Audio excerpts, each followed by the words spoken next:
À 03H47, le 18 août 2025, un ingénieur de locomotive russe, en vérifiant son horaire, n'avait aucune idée que des yeux ukrainiens observaient son train de carburant depuis les 73 dernières minutes. Dans exactement 94 secondes, 850 tonnes de carburant diesel allaient devenir le dernier spectacle pyrotechnique de l'Ukraine grâce à des drones de loisirs modifiés d'une valeur de 8 000 $. À 35 kilomètres de là, des opérateurs ukrainiens de l'unité spéciale d'élite Kaboul 9 surveillent des flux thermiques via des connexions Starlink cryptées. Ce sont des drones de reconnaissance DJI Mavic modifiés qui désignent la cible avec une précision chirurgicale. La signature thermique ne ment pas.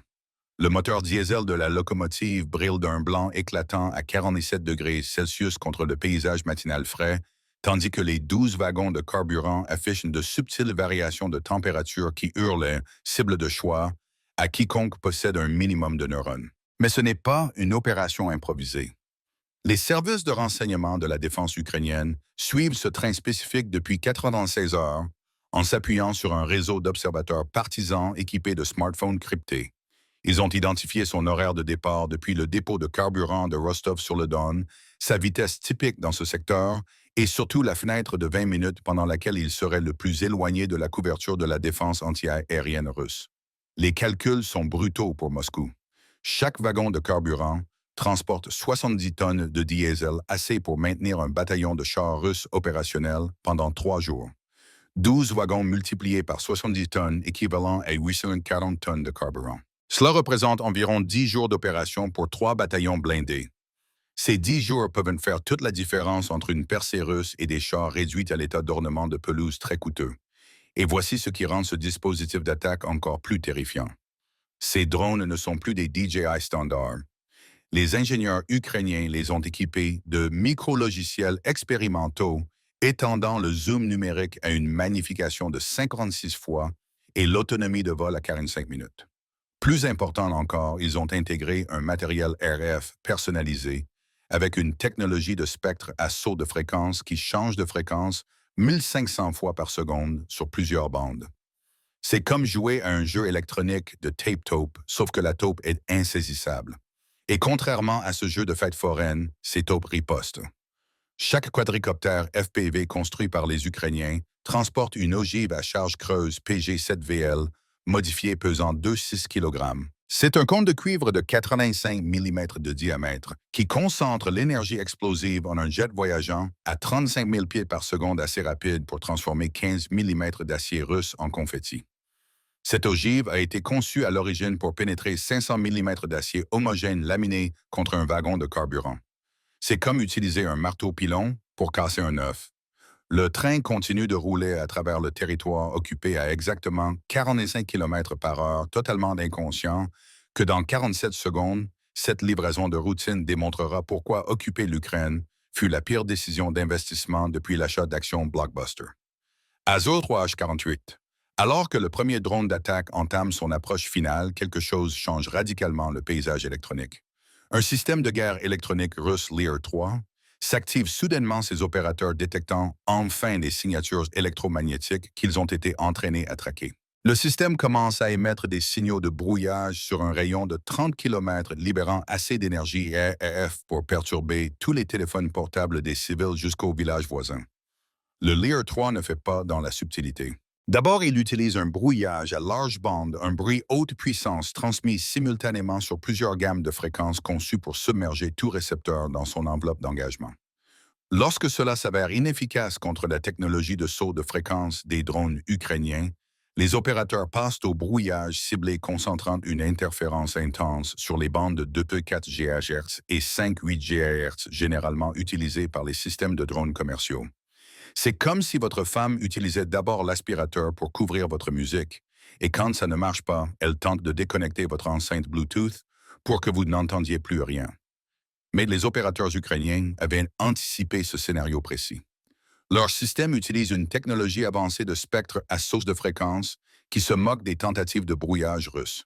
Les drones changent de fréquence 1500 fois par seconde sur 4 bandes différentes simultanément, rendant presque impossible pour le Lear 3 de verrouiller et de perturber le signal. Les opérateurs russes intensifient leur assaut électronique, passant du simple brouillage GPS à la falsification GPS, envoyant de faux signaux satellites conçus pour faire croire aux drones ukrainiens qu'ils survolent l'océan Pacifique. C'est une attaque sophistiquée qui paralyserait la plupart des systèmes commerciaux. Mais ce ne sont pas des drones de chez Temu.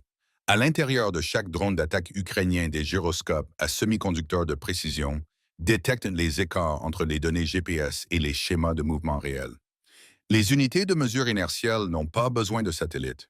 Elles suivent chaque changement de vitesse et de direction en utilisant les lois fondamentales de la physique. Vous pouvez falsifier les signaux GPS, mais vous ne pouvez pas mentir aux lois du mouvement de Newton ou quelque chose comme ça.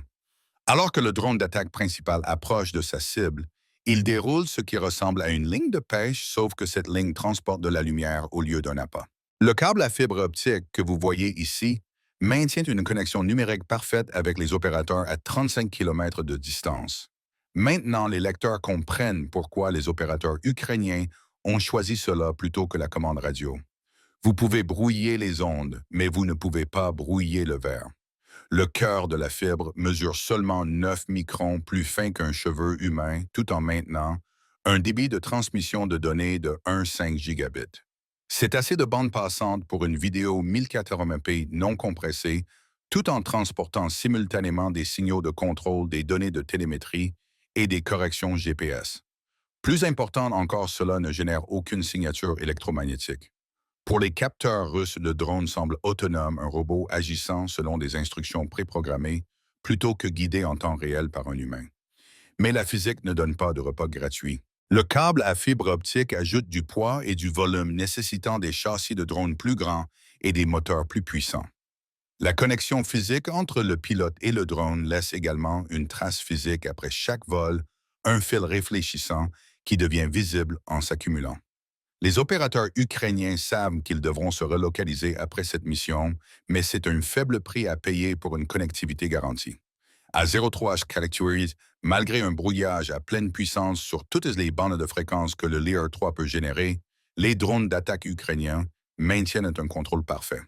Les opérateurs russes, regardant leur équipement coûteux, n'accomplirent absolument rien, tandis que les drones approchent de leur train de carburant à 160 km/h.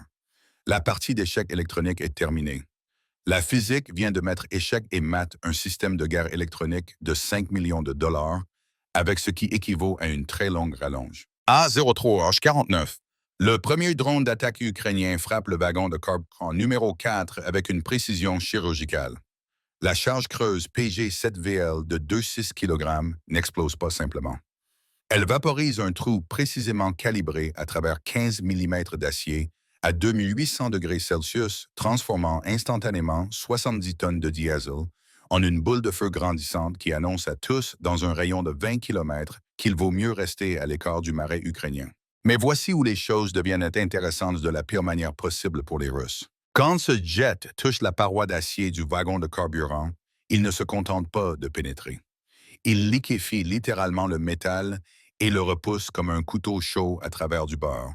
Le carburant à l'intérieur n'a pas le temps de fuir. Il se vaporise instantanément, créant une onde de pression qui traite l'intégrité structurelle du wagon comme une suggestion. L'explosion déchire l'intérieur du wagon numéro 4 à des températures dépassant 4000 degrés Celsius. Mais la véritable dévastation vient de quelque chose que les ingénieurs soviétiques n'avaient jamais anticipé: les systèmes de ventilation interconnectés entre les wagons de carburant. Ce qui était conçu pour l'équilibrage de la pression pendant les opérations de chargement devient maintenant une autoroute pour la destruction. En 20 secondes, les vapeurs de carburant en feu ont enflammé les wagons numéros 3 et 5, transformant 3 cibles distinctes en un seul feu massif. Les membres d'équipage russes repèrent enfin le deuxième drone d'attaque approchant le wagon numéro 8. La réponse est immédiate et totalement inefficace. Les fusils d'assaut AK-74 tirant des cartouches de 5,45 mm sur une cible, se déplaçant à 60 km/h et maniant dans 3 dimensions. C'est comme essayer de tirer sur un colibri avec un fusil de chasse tout en chevauchant un taureau mécanique. Les tirs d'armes légères forcent le drone à des manœuvres évasives folles, mais l'opérateur maintient le contrôle à travers le chaos. Pendant ce temps, la charge creuse du premier drone décide de démontrer que l'ingénierie ukrainienne n'est pas toujours parfaite. Au lieu de la pénétration nette attendue, l'ogive ne réalise qu'une détonation partielle, laissant le wagon numéro 4 endommagé mais pas complètement détruit. L'opérateur, regardant à travers une vidéo à fibre optique d'une clarté cristalline, prend une décision en une fraction de seconde à la fois brillante et insensée. Il guide les débris en flammes du drone directement dans le carburant répandu, utilisant le drone lui-même comme dispositif incendiaire pour achever le travail. Puis la physique intervient de manière inattendue. Le feu massif crée son propre système météorologique caractérisé par des courants de convection thermique qui génèrent des courants ascendants et descendants avec des vitesses de vent dépassant 60 km par heure. Le troisième drone d'attaque approchant le wagon numéro 11 se retrouve soudainement à lutter contre des vents de force ouragan générés par le succès même de sa mission. Mais les problèmes s'accumulent lorsque le câble à fibre optique du deuxième drone s'accroche à un poteau de signalisation ferroviaire, limitant sa maniabilité à un rayon de 30 mètres. L'opérateur fait maintenant face à un choix impossible, abandonner l'attaque et gâcher des mois de préparation, ou tenter une frappe de précision tout en étant attaché comme un yo-yo volant. Il choisit la seconde option. L'ingénieur de locomotive applique les freins d'urgence, mais 840 tonnes de masse roulante ne s'arrêtent pas sur commande. Mais les circonstances normales n'incluent pas plusieurs wagons de carburant brûlant à des températures capables de faire fondre le cuivre. Le train immobile devient simplement une cible plus facile. Alors que le wagon numéro 4 se transforme en boule de feu, l'incendie massif crée des motifs de convection qui transforment les attaques restantes en combats aériens au couteau.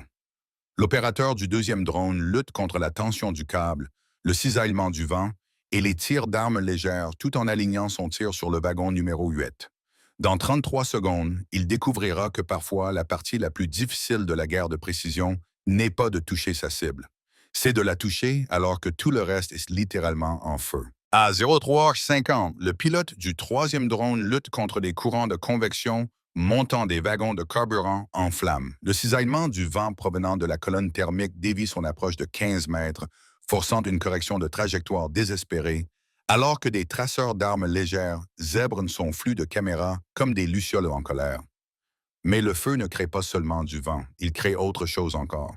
Les particules de fumée massive dispersent des désignateurs laser et dégradent le ciblage visuel, tandis que le scintillement thermique perturbe les capteurs infrarouges. L'opérateur se retrouve à voler pratiquement à l'aveugle, naviguant uniquement par la signature thermique à travers un ouragan autogénéré de gaz surchauffé. Pendant ce temps, le quatrième opérateur de drone fait face à un cauchemar différent, la dégradation de la batterie. Son quadricoptère affiche 10% de puissance restante à 90 secondes de la cible. Les ingénieurs ukrainiens optimisent ces drones pour l'endurance, mais lutter contre la résistance au vent des courants ascendants thermiques vide les batteries plus vite que prévu. Il a une seule chance d'atteindre la locomotive, sinon son drone tombera sans effet dans la campagne. Le deuxième drone, toujours aux prises avec le câble à fibre optique accroché, approche le wagon numéro 8 comme un faucon attaché plongeant sur sa proie. La tension du câble affecte les calculs de vélocité thermique, mais l'opérateur compense par une compétence de pilotage pure. À une vitesse de rapprochement de 60 mètres par seconde, il a exactement 1,3 secondes pour ajuster la traînée du câble avant l'impact. Les frappes simultanées arrivent quelques instants plus tard. Le drone numéro 2 s'écrase sur le wagon numéro 8, tandis que le drone numéro 3 cible le wagon numéro 11, leur charge creuse détonnant à quelques millisecondes d'intervalle. Les zones d'explosion superposées créent une interférence constructive des ondes de pression qui s'amplifient plutôt que de s'annuler, transformant deux explosions distinctes en une seule détonation soutenue. Cependant, la véritable dévastation réside dans ce qui suit. Les feux soutenus approchant maintenant à 200 degrés Celsius commencent à affecter l'infrastructure ferroviaire elle-même. Les rails en acier conçus pour des locomotives de 60 tonnes commencent à se déformer sous un stress thermique dépassant leurs spécifications techniques de 300%. Ce qui était autrefois une infrastructure de transport de précision devient des sculptures métalliques tordues parfaites pour un musée d'art moderne. Le quatrième drone, avec 8% de batterie restante, exécute la frappe finale de la mission contre la locomotive. L'opérateur n'a aucune marge d'erreur. S'il rate ce coup, un matériel roulant de 2,4 millions de dollars survivra pour transporter plus de carburant demain. La charge creuse PG-7VL perce le bloc moteur avec une précision mathématique garantissant que même si des wagons de carburant survivent, ce train ne roulera plus jamais. Matériel roulant, plus 840 tonnes de carburant d'une valeur de plus de 600 000 plus 3 semaines de perturbation de l'approvisionnement affectant 3 bataillons blindés. Même les meilleurs fonds spéculatifs de Wall Street ne pourraient pas vous offrir un retour sur investissement de 30 000 % comme celui-là. À bientôt. À bientôt. À bientôt.